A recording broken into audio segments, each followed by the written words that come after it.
We are now on the tee box at number 6. And Paul, I guess majestic is the word, with the white swans in behind and the water. And that's right. It's a very scenic view, obviously very pretty to look at, but maybe not so pretty when you stood over that opening tee shot with water all the way down the right-hand side.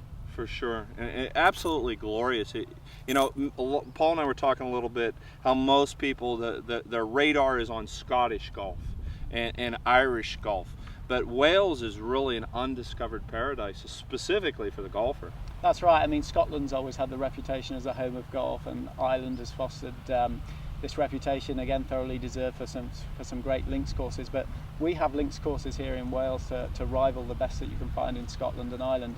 And this is the first time we've had an opportunity to shout about them. Wales has never hosted an Open Championship, so the Ryder Cup is the biggest major tournament it's ever held, and this is our chance to say, you know, Wales is a great golfing destination in its own right. Come and play the 2010 course at Celtic Manor that's going to host the Ryder Cup, but then stay a while and come and play the great links courses like Royal Porthcawl. Yeah, and so much going on in Wales beyond the golf. The pubs. If you like pubs, this is a place to go. Anyway, back to the fact at hand, number 6 here. We're going to tee it up and try to, well, you know, Paul took the safe way. He teed off before I did. He played it smart, intelligent, put it out in the fairway. I'm going to pull out the old John Daly, as I call it, and I'm going to try to get over the right corner of the water. We'll see. Good luck, Randy.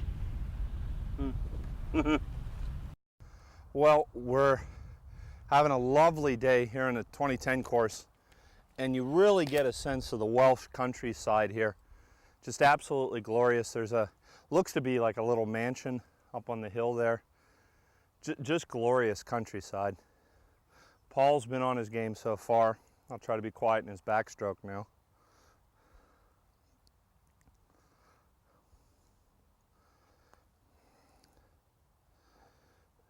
Great read, great read. Yeah. Now, Paul, what do you think the stimp meter will be running for the Ryder Cup? About a 10, 11?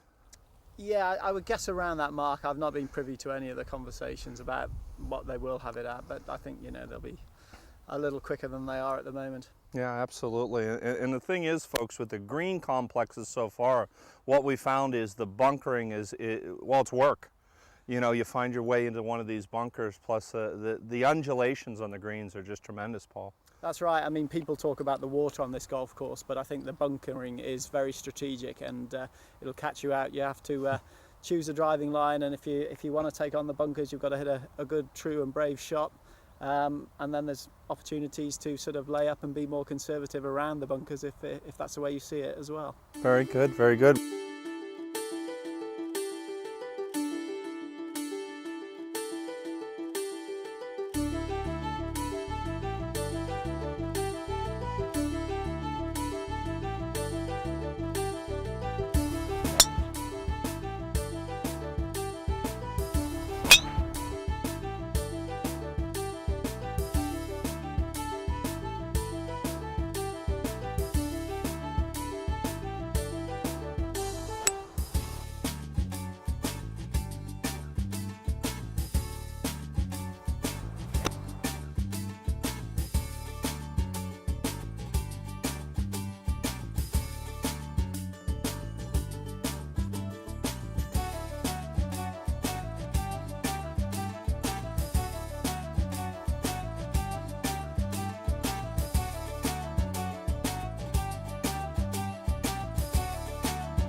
Who's the greatest Ryder Cup captain of all time?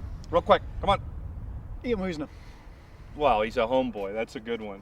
Ian Woosnam, of course, a Welshman. Yeah? Actually, thinking about it more seriously, Tony Jacklin really. Oh, Tony Jacklin. He's the guy who brought Europe back into these games and, well, really made the Ryder Cup for everyone, because even you guys were getting bored of it, beating up us poor, well, Great Britain and Ireland as we were at the time, for a long period. But as soon as we got the Europeans on board and Tony Jacklin came on board as a captain, introduced a lot more professionalism to the European team, put them in smart cashmere clothing, flew them over on Concorde, and then we've had those great battles ever since 1983 at Palm Beach.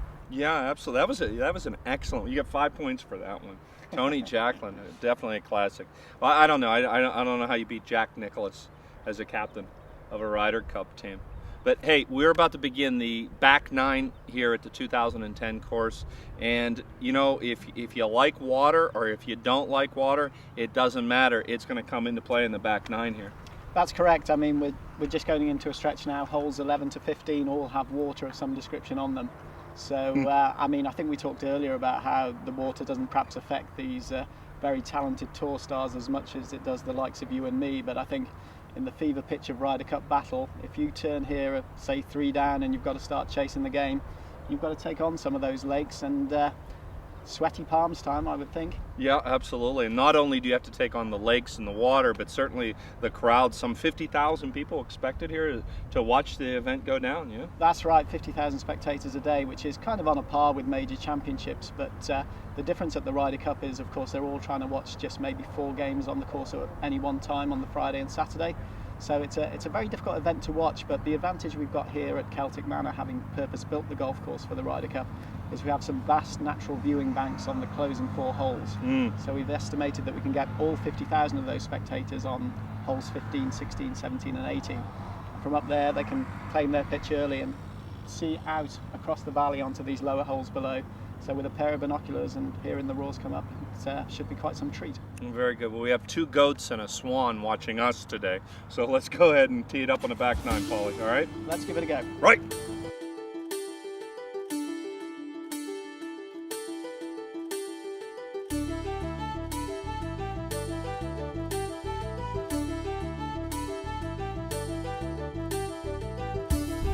We're on number 12 now, and it is absolutely glorious.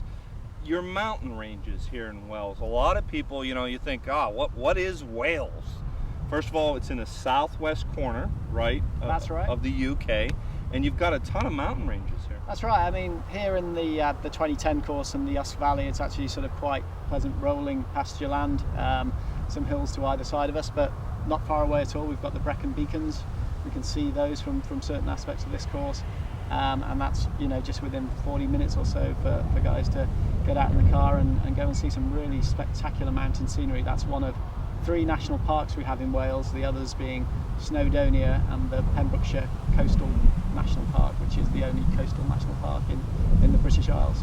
And that's the thing also, coastal.